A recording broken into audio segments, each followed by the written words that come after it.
Hey guys, welcome back to my channel and welcome to my braai area. I thought I'd give you a quick reaction to the Springbok team today. Very interesting team named by Jacques Nienaber.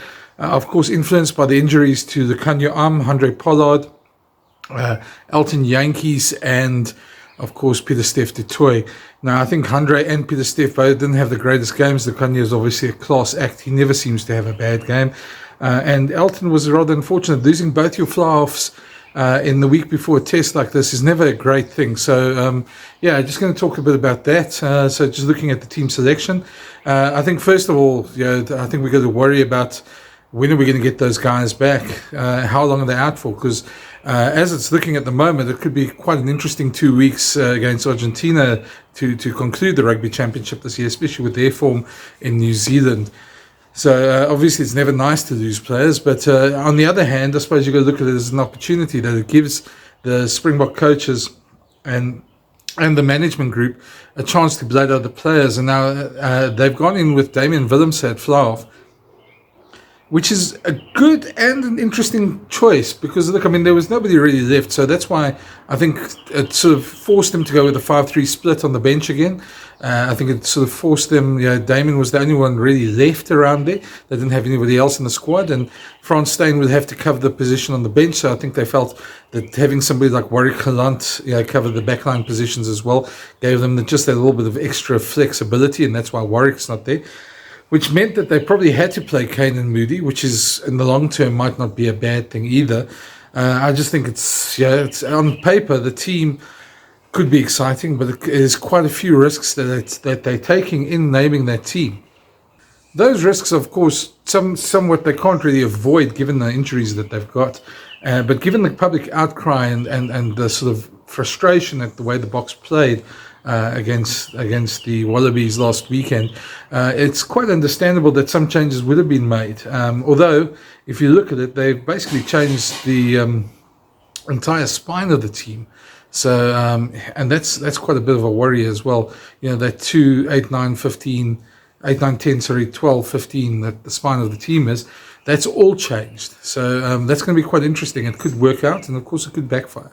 But as I was saying, they don't really have too much of a choice on a number of them. So let's go through the selections, and I'll give you sort of some thoughts about them, about each one. We'll start at fullback. I think with injuries to Andre and Elton and Damien moving to fly half, he didn't really have a choice but to play Vili again.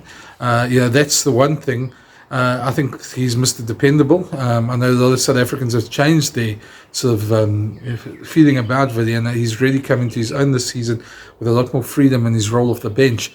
I think, though, what we have seen, though, is that him and Damien play very well together, and I think the Boks are hoping for a bit of that magic between them two on attack and a dual playmaker role. So that's the first thing. Damien Fly-off, it's interesting because he did well at Loftus when he came in the second half when Elton was taken off at half time. But anybody who's watched the Stormers over the years will tell you that he's actually struggled a bit at Fly-off when he's played there. And the theory that I've heard from my Cape colleagues has been that he struggles when he knows he's the main goal kicker. And that seems to weigh on his mind quite a bit. So I'm not sure if that's true. If that's true, hopefully they'll be working through it with him, and hopefully he'll be able to go right this Saturday on that. For those of you who are wondering, obviously the other day who was behind me in the bushes, they said bushes were rattling in some of the comments. That's one of the little dogs that was running around there in the bushes. But anyway, back to Damian Willemse. So I think the big worry there is that we've seen at provincial level his game being put off, and he's very much a confidence player. If he misses that first kick, it sort of affects his game as well. So hopefully that doesn't happen on the weekend. It is a bit of a risk for the Springboks. He is a bit untried at 10, so we're hoping that he'll obviously do well. Then looking at the midfield with Lucanio out, it leaves them not with too many options. They could have probably played Andre Esterhuizen, but they don't really have a real outside centre option at the moment in Australia. So that I can think of at this moment. I might be wrong, but I can't think of somebody that's in Australia at the moment that's there at the moment other than Jesse Kriel. And Jesse's been solid. He's good on defence. He's played over 50 tests, so he won't let the side down. Just be interesting to see how he combines with Damien de Lende. I always felt the combination of Damien and Lucanio fit each other quite well in terms of the one having flair and the other one being very solid in defence. It's going to be interesting to see how they combine. But again, there's a lot of experience in the midfield. And that's the one thing that runs through this team. While they have made changes, there's a lot of experience in the team as well still. And a lot of players that we wouldn't worry about too much. So I think what's happened is the Boks have obviously tried to mitigate all the risks by putting players with experience around them as well. Then looking at the halfbacks, it is an inexperienced halfback pair with Jaden coming in, but Jaden has showed himself, and I think there might be a little bit of a blowback with Faf's yellow card. They'll probably deny it, but I think there would probably be a little bit of a blowback, and that's probably one part of the reason. Interesting, Kobus Reinach coming out the bench. He hasn't played for months. He's been under surgery, so we might have the problem where he might be a bit rusty, but saying that Kobus is an X-factor player, he can up the tempo quite quickly, and the Boks will be hoping that he brings that X-factor to the game as well. Looking at the pack, I don't think there's too much worries there. There's one or two things I probably would have done differently, but if you look at their front rows, I don't think we have any qualms with any front row that they play at the moment, but Kitshoff, Marks and Mulhaber have basically been almost the form front row at the moment, and then they've got Ox and Trevor on the bench as the other two props. I don't think there's any problems there. I think it gives them a strong bomb squad element to the set pieces. You've got Dion Fries, an interesting choice at hooker. There's one thing to say that Joseph Dwebo was your next choice, but by playing Dion this way, you've got to wonder if Joseph's form has sort of counted against him. And to play Dion, and Dion hasn't played hooker for a long time. He's obviously a very versatile player, gives the Boks extra options at the breakdown, and that's probably why he's come in as well, to give them that extra bit of protection and that a bit of a threat to the Aussie breakdown as well. So I think it's not a bad idea. I just obviously the big question is, can he find his line-out jumpers? He hasn't played for a long time, and that's that extra pressure on him as well. So we'd hope that he can find his line-out jumpers as well, and there would be no problem. But he'll definitely give a bit of impetus and a bit more energy in that second half, and you can see why they've included him on that account. Locks, no problem with Eben and Lurt. I think both have been consistent. I think both of them have played well. There's no real problem with any of that. And then Sia's obviously captaining the team. I think he was one of our better players last week.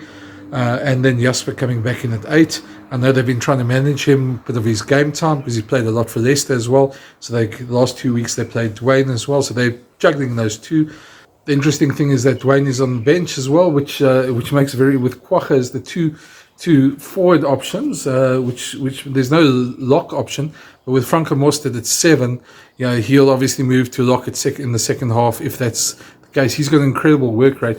The only worry there is that if Franco does get injured, you left the line-out option short. Saying that, Dwayne does jump in the line-out, but it just changes the whole dynamic of your line-out if it happens. So I suppose in a way it is a calculated risk. It is a risk that they feel is worth taking. I don't think it's a bad risk in a way, but again, it's one of those things that if it backfires, it could cost them dearly. So again, they don't really have too many other options at 7. They could have used Quagga, but Quagga's not really a line-out option for them. He does bring energy, and I think they feel that he brings that energy at the right time in the second half, and he's really created that little bit of a spark in the second half when they've needed him. So I think that's why he's there. If you look at the only other Frans Stein's the backup Flav, and Warwick Galant is the backup utility back. I think it's a pretty balanced side. They've given their injuries, given their changes they wanted to make. They've wanted to give a number of guys a chance, and they've obviously tried to mitigate their threats or the gambles that they've had to take with experience. So I think that's really helped them as well.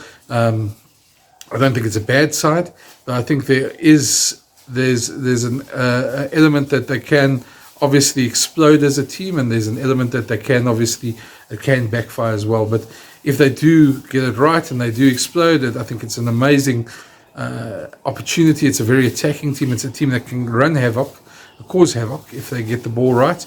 But saying that, they need to, the one thing they did, they created a lot of pressure and a lot of opportunities last week, but they didn't finish them. So there's a hope that if they can do the same, and there's no reason they shouldn't with that pack, they can hopefully finish off a lot more of those chances going into the second test. Saying that, Sydney's a tough place to play. The box record around Australia is never great, so they've got to be wary of gamesmanship. They've got to be wary of that, and above all, I think we all want their game to be better. That things like the referee and decisions like that don't really come into play. There's been enough talk about all that over the last couple of weeks or the last couple of days. I think we need to move on, and we need to hopefully have the box be good enough that we don't have those sort of discussions this week. One last player I'll chat about is Canan Moodie. I think he's been exceptional when he's come onto the field for the Bulls. He's 19. He's definitely a talent for the future. He's equally at home at fullback and fly-half. He's really somebody that for the future, and a number of pundits have told me that they reckon will be the next Frans Steyn that'll play 3 World Cups at least. So him getting his chance is not a bad thing. I think it's a bit of a cauldron, it's a bit of a deep end to be chucked into. He's 19 years old, but every deep end he's been chucked into, he's done well.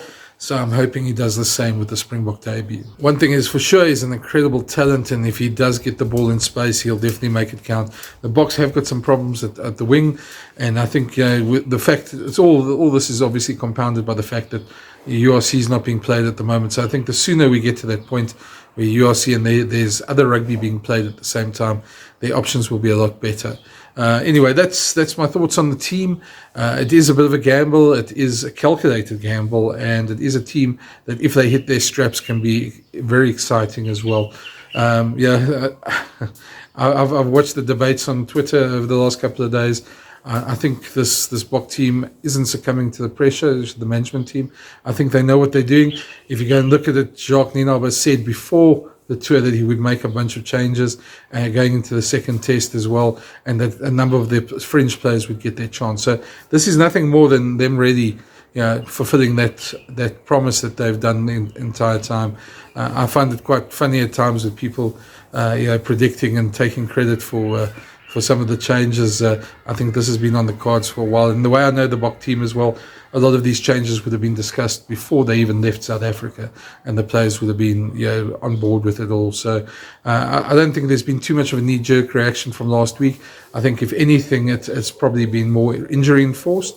There might have been one or two of those decisions in selection that may have come into play, but I think just generally it's been more an injury-enforced selection, which has been sort of discussed a long time before and looking towards the future as well.